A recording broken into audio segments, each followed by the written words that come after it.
What's up, everybody? Welcome back to Wealth Not Wait. I am your host, as always, Joseph Coizza, and today we are talking about another side hustle check. Last time we talked about Uber. This time we're going to talk about another thing that I talked about a lot on this channel, but I haven't really updated you guys on in a little bit, was eBay. Selling things on eBay. We'll talk a little bit about doing things on Facebook marketplaces and those other sites, but this one is specifically focusing on eBay. So selling on eBay used to be extraordinarily simple. You just kind of set up an account, set up a PayPal account, all that took maybe 10-15 minutes. And then you start listing your products, you go through, and it kind of walks you through listing. It tells you, here's a description. Select an item that this is similar to. What kind of category is it? And if you follow through that checklist, you could have everything set up and you should start being able to sell within like probably 15-20 minutes. And you have a reasonable kind of listing. Of course, there's a lot that goes into it for shipping and all that, but you could have something on eBay and start selling and getting set up within about 20-30 minutes of doing your eBay account. That's it, you're done. You got something going. Now, however, you have to go through a process which is called managed payments, I believe is the exact title for it. eBay now essentially pays you out. It goes to your bank account. It takes numerous business days. I haven't had a whole lot of time with it. I know a lot of people who use it hate it, but as we go through, I'm going to figure it out. I have created a whole new separate thing for that because I don't know how returns work. You guys have seen I deal with a lot of returns, usually big electronics, thanks to FedEx and their poor shipping methods. I will pack something, thank you so much fucking FedEx. Pack something very well, pack something with styrofoam and like 6 layers of fucking bubble wrap, and it gets there and the whole box is ripped open in half. I'm like, how did anybody decide that that's a fucking good idea to drop that on their porch? Like, how is that a good idea? Like, yeah, this looks about right. I don't understand. Yeah, I've shipped whole computers and stuff like that. USPS haven't had an issue with shipping. The people there kind of asked, you know, the one I used to go to, at least the one that I go to now, are very nice, very kind people. The one store I used to go to, I think, was locally owned, and the lady sucked. But you start to learn shipping. Shipping is a tough part of going through eBay. But as far as eBay selling in general, it's not a horrible experience. It can be better. But overall, I did enjoy the times that I've done it. It's also a great way to make a good amount of money, especially for a side job. People I know who have done it full time. But as a side hustle, as a side kind of thing, when you're flipping your items, or you just have shit to sell, it is an extraordinarily good and useful tool, especially compared to things like Facebook Marketplace, where it's a very local, very just, okay, everybody within 100 miles of you can see what you're doing, and if nobody in 100 miles wants it, well, then guess what, you're kind of fucked. You're also able to reach people in other countries. Had a little bit of issue in international selling.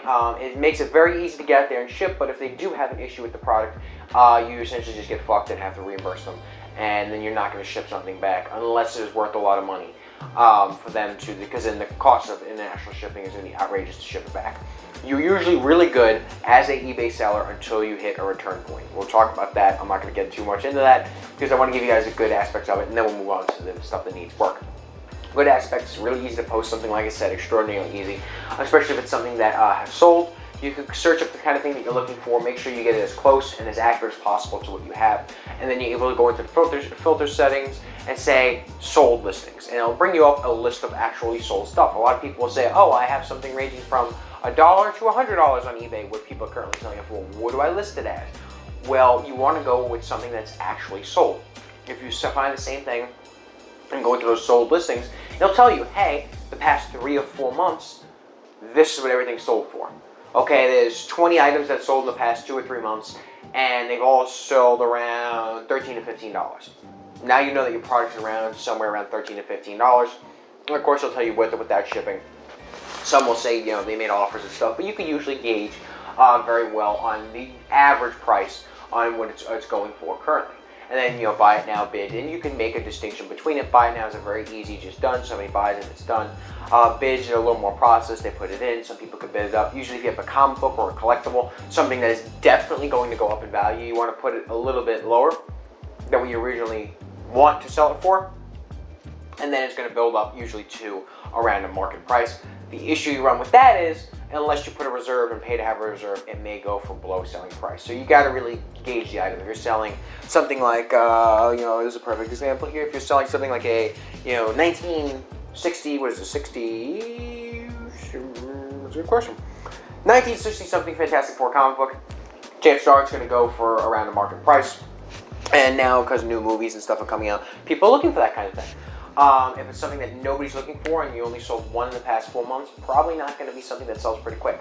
This is also something I use when I flip items and I go to all those resale shops, your Goodwills and all that, and I look for items that just aren't really finding any love there, but that other people will definitely purchase somewhere else. I found a PlayStation 2 that was collecting dust on it, like it was this job over by the Goodwill by us, and I picked that up. I was able to dust that off, get it cleaned up, and then ship it out for about $20 more and sell it to somebody across the country.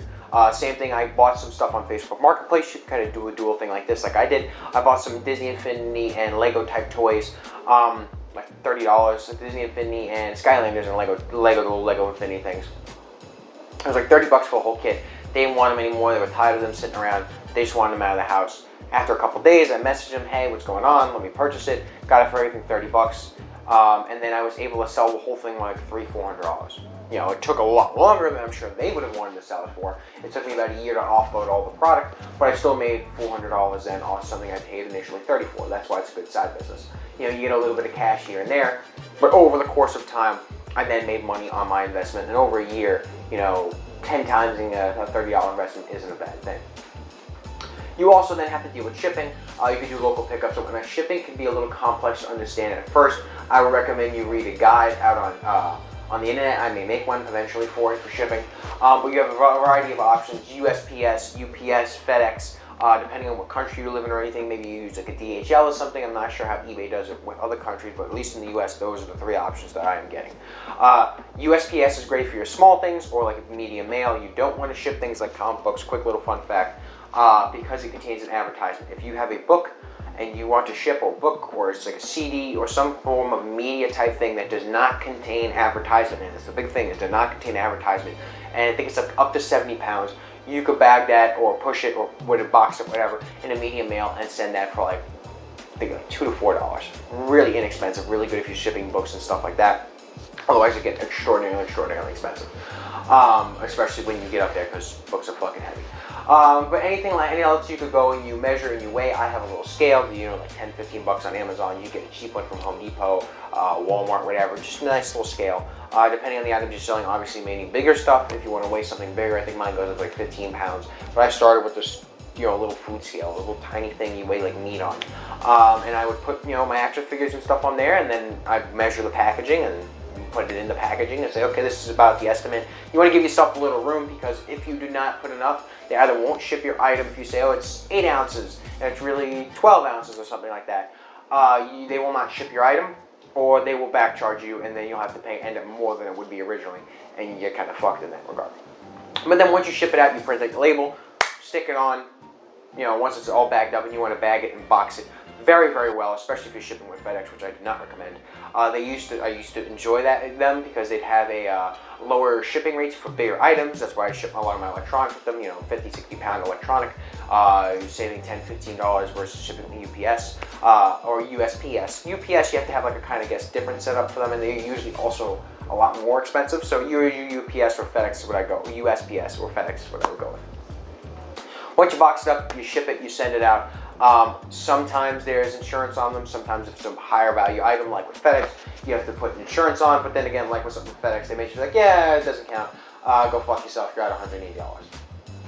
When you'll put a fragile sticker in like 9 forms of bubble wrap, it still shows up damage, and you send 7 pictures of that and a copy of the photos that you had the insurance, and you call them, and then you get a letter and they tell you it's closed. And I'm not a big fan of FedEx, as you guys can tell. They have, I guess, next rate air. Air and the next day shipping was always good for letters, but the package, just general ground service, kind of sucks. USPS, however, usually works out pretty well. I've gotten stuff there very well, but they're also a little bit more than FedEx depending on where you're shipping it from. So you want to take that all into account. It takes some time to get going. And where am I shipping to? Is it a national thing where I ship to eBay Center and then it gets shipped nationally? Am I shipping it locally? It's a very good service when you really hone down and you do it for a little bit. If you watch some videos online, you see what you're shipping and say, okay, here's the current price. Do I already have it, or do I want to sell it? Like if I sell a bunch of comic books that I have, or toys or action figures. As you guys know, I used to be a huge collecting person and sold off a lot of my crap. I don't have to worry about price other than when I paid for it eons ago. So maybe that takes into consideration of what I'm selling it for today. But a lot of those things appreciated or stayed the same as far as value. Ship that out. They do take a 10% seller fee off everything. That includes the aspects of, you know, shipping and everything. So whatever the total price is, they take 10% of that. You could do donations of 10%. You could also sponsor listings by putting some money into it. You know, they take 10-15%, whatever the going rate is. It tells you in a little box, hey, here's what we recommend. It depends on the item. Sometimes they overcharge you on that, sometimes they don't. You just got to play around with it. A lot of it is trial and error and figuring things out. I'd say it took me about a good 6 months to really figure out and become like a pro at eBay. Also, dealing with returns is the biggest fucking hassle you'll ever deal with in your life, unless it's just like, yeah, just send me the shit back, or yeah, fuck it, keep it, here's your money. Other than that, you're going to have an issue. If you send something out, it's a high value item, and you're going to say, okay, well, at least then ship it back to me. If it's damaged, you're going to have a problem. If it's a high value item, and it gets damaged by some form of shipping mistake, you're probably going to have a problem depending on how you use it. So that's the kind of gist of eBay. It is a great service to use to make a little bit extra money, a little bit extra side income if you just have something to sell, or if you want to flip things online. Excuse me, I know Gary Vee does it a lot. He'll find Pokemon cards or whatever, he'll sell it on eBay. You have to take a lot of the prices in consideration. Say, okay, if I'm buying something for this much, I'm going to sell it for this much with the shipping and all that. And you got to do a little math. It actually runs like a business. You got to figure it out. It's not something you just throw out there. You know, you type a couple things and you just say, okay, cool, tomorrow I'll make 20 bucks. It requires a little bit of work, a little bit of knowledge, trial and error, but eventually you'll figure it out. And as long as you're not selling thousands of dollar items, any mistakes you'll make will be extraordinarily trivial, and it may just cost you like 10, 20 bucks. And like, oh, I fucked up, I didn't do this right, or oh, hey, I fucked up this drive damage, or oh, hey, I never used this shipping network, fucking FedEx, again, because I had a really bad experience. So once you guys figure that out, it gets a lot better, and then I've made a decent amount of money selling for eBay. All the issues that you would have are greatly pushed back if you consistently sell with eBay and make money through them. If you're making good money selling collectibles or stuff like that, or things online, or flipping items, and you're able to consistently do that with a popular product, all the gripes usually go away, and then the returns that you have few and far between. Yes, there are headaches every now and then, but usually you'll be happy that you did it anyway because you're making good money off of your side hustle. So let me know what you guys think. Are you selling on eBay? Have you been selling on eBay? What's your guys' take on it? Like I said, I really enjoy it. I really think it's a great idea to make a side hustle. It's got a little bit of getting into it, a little bit of making it work, and of course some cons every now and then, but it doesn't. I hope you guys like this video. Make sure you like, comment, and subscribe, and I'll see you all next time.